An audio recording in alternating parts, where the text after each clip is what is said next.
My name is Billy. Not Billy Bob, not Billy Joe. It's Billy. And I'm a bog Irishman, literally born in the bogs. Now, I've left the high living and low thinking of Ireland to come here to the high living and high thinking of Dallas. What I want to share is a project that I'm coordinating. I'm not directing it. I'm directing, well, if it was directing, it's a group of academics. That's like herding cats. It's impossible. I'm coordinating it. And the title of the project is very simple. What can we do? Human agency, neuroscience, and freedom. Now, a point of entry into this is to ask yourself, what would it be like to have a grand theory of everything? Now, when I was trained back in the 1960s, there was a wonderful grand theory available when I was trained in philosophy and psychology, particularly within philosophy, and it had 4 components. Number 1, ultimate reality is simply made up of matter. Everything is ultimately reducible to physics and chemistry. Powerful, simple. The second component is a deterministic component. Everything that exists is governed by law. Everything is determined by preceding conditions. There's no free will. Get over it. The third component is what I call the causal closure component. There are no causes outside the physical system. Now, we're conscious, although some who held to this position wobbled on that. Consciousness, well, maybe it doesn't exist, we think it does, but if it does exist, it's purely epiphenomena. You know when you fry the sausages and the steam comes up off the sausages? No causal efficacy whatsoever. It's all done by what goes on inside the sausages. And then the last component is what I call the rationality component. If you really want to be rational, you're going to be scientific. And this theory, this grand theory, emerges out of science. So if you want to be emotionally satisfied, you want to be intellectually satisfied, you've got to go on board. Now, I told you I was a bog Irishman, and we Irish believe in the little people. That's a fantastic advantage intellectually, because it means you can be a skeptic, and you don't care. Now, the other thing you need to know about me is that I've never liked Calvinism. Calvinists killed people.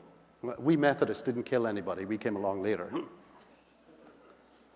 But I didn't like Calvinism because it had a closed universe in which everything was absolutely determined, ultimately determined by God. I didn't like that. I thought it was false.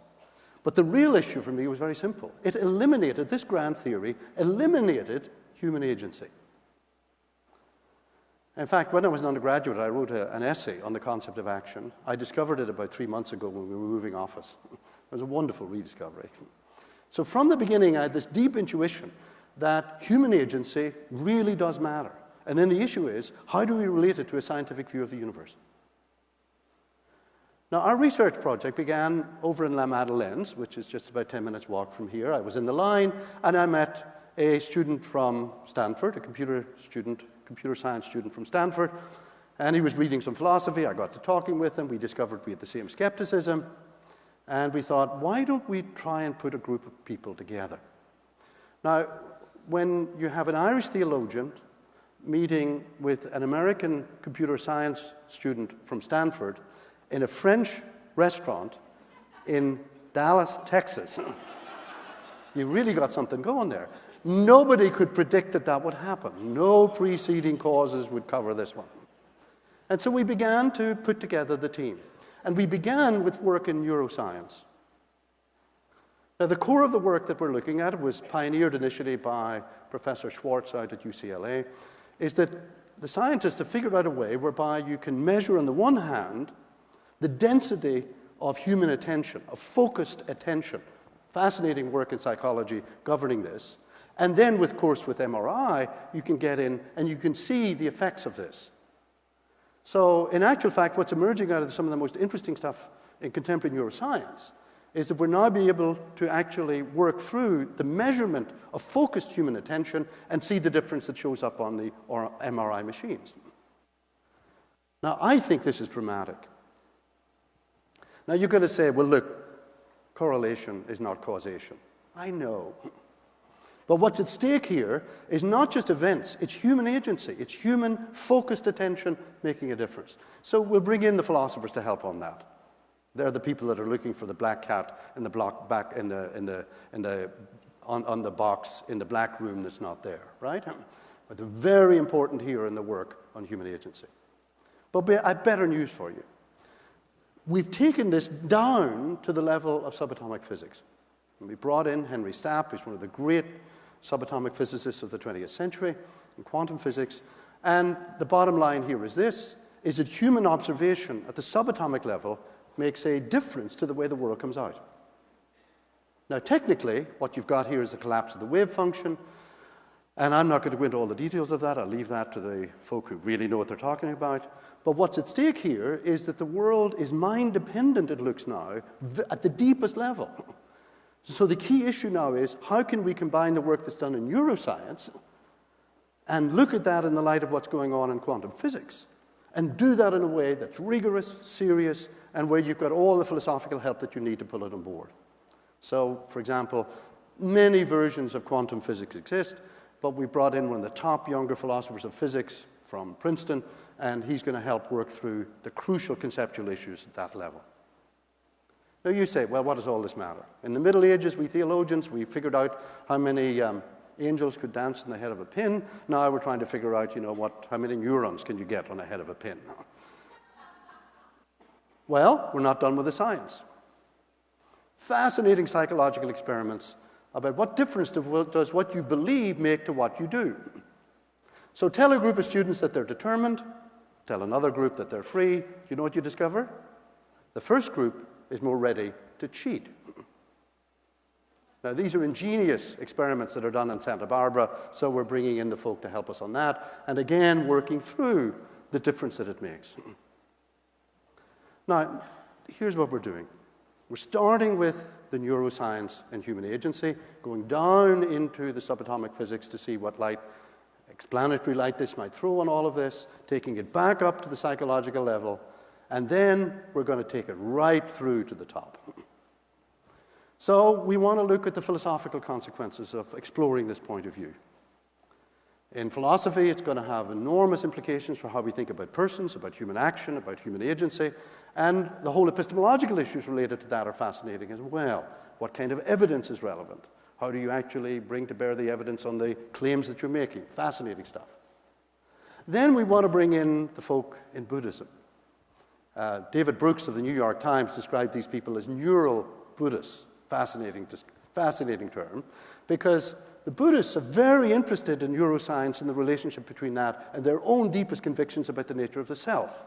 So we've got leading Buddhist scholars involved. And one of my colleagues here at SMU, well, he's a Jesuit priest, and he's a Zen Buddhist master.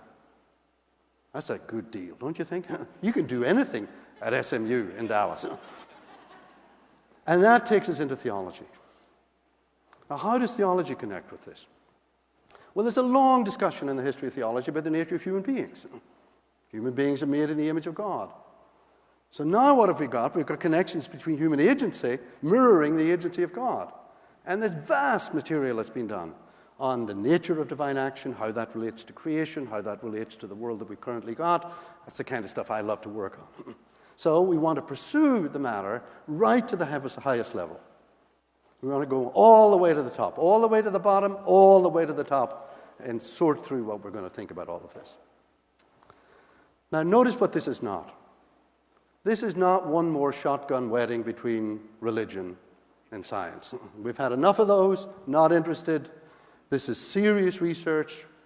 It's driven by the experiments. We've got a whole network of various disciplines, and we've got agnostics, we've got Jews, we've got Buddhists, we've got Christians, we've got the whole 9 yards.